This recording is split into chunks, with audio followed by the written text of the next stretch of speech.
A major voice in Congress just unleashed on Donald Trump and Mike Johnson over the government shutdown. And let's just say it was explosive. Honestly, will the surprises ever stop? This is one of those moments you'll want to take in while sitting down, because it could be the start of even more political drama ahead. And just to put things in perspective, we're now officially living through the longest, most punishing government shutdown in American history. Federal employees aren't getting their paychecks. Families relying on SNAP benefits are still waiting despite a court order. The ripple effects are hitting hard. If you want the deeper dive, we've got other videos on the channel that break down those details. But right now, let's head back to Washington, because here's where things stand at this very moment. Meantime, as we enter day 38 of the government shutdown, the Senate is expected to vote today to reopen. This vote will be a bit different. Senate Republicans plan to add some long-term funding bills and extend funding past November 21st. Senate Republicans are hoping this plan to reopen the government and vote on extending health care subsidies later will get moderate Democrats to vote in their favor. Well, Trump clearly is feeling pressure to bring the shutdown to an end. Well, I have good news for the president. Meet with Democrats, reopen the government, fix the ACA crisis. Will the far left not be satisfied until federal workers and military families are getting their Thanksgiving dinner from a food bank? Because that's where we're headed. And while the Senate may vote on a possible extension of health care subsidies that Democrats have been asking for, Republican House Speaker Mike Johnson said he will not commit to a vote on that.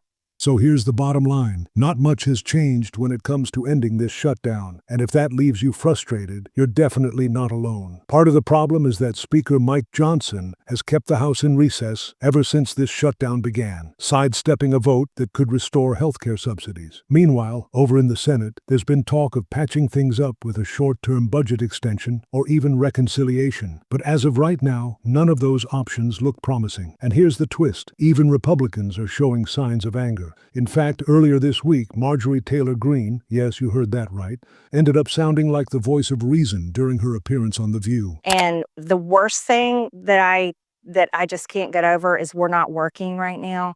And I put that criticism directly on the Speaker of the House. And we should be at work. All the people sitting in this audience, they go to work every day. People at home watching this show, they go to work every day.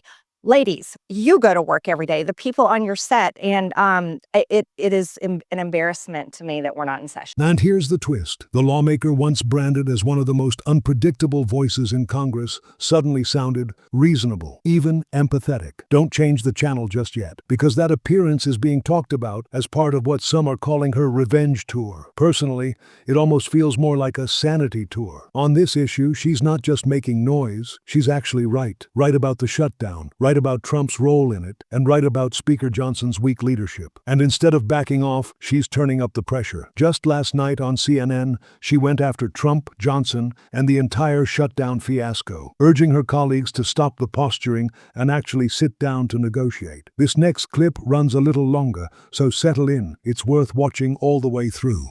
I am absolutely appalled and disgusted at this standstill between Democrats and Republicans in the Senate. Caitlin, I voted to fund the government on September 18th. We passed the CR out of the House, and here it is today, November 6th, and this is still going on. And so it's true that the Democrats can fund the government, fund SNAP, and all of the programs at any time by voting for the same CR that they have voted for over and over. But at the same time, Republicans can use the nuclear option just like they did to get through the president's nominees. And they can go through the filibuster, and they can also fund the government. And I think that this is hurting the American people, and I think it's hurting Congress and our ratings most of all. Yeah, when the president says there's virtually no inflation and that grocery prices are going down, do you agree with him on that?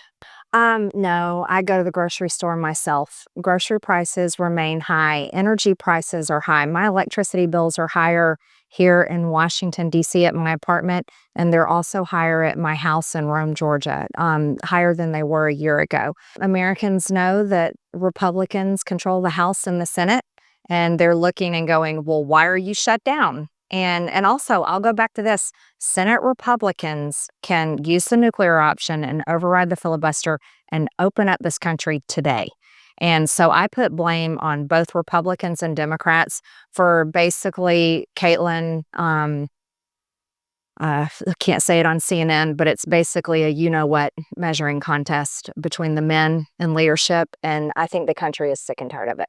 So here's the thing. Congresswoman Greene is absolutely right when she frames this shutdown as a test of egos. And let's be honest, both Trump and Speaker Johnson seem more focused on posturing than problem solving. What's even more surprising is that Greene went a step further, calling out Trump's fantasy about falling prices. Now, I wish she had gone on record about whether she thinks he's being dishonest or just out of touch. But maybe that's a bridge too far for now. Still, credit where it's due, Greene has found a rare moment of clarity and called this nonsense out for what it is. If anything, she's setting an example that other Republicans in Congress would do well to follow. The time has come to negotiate, and more importantly, to put the needs of the American people ahead of political gamesmanship. Because while politicians posture and stall, everyday Americans are just trying to buy groceries and keep their lives moving. And that's the reality that can't be ignored. Stay with us. We'll keep you updated on every development in this shutdown and all the breaking stories shaping American politics. That wraps up today's coverage. If you found this breakdown helpful, don't forget to hit that like button and subscribe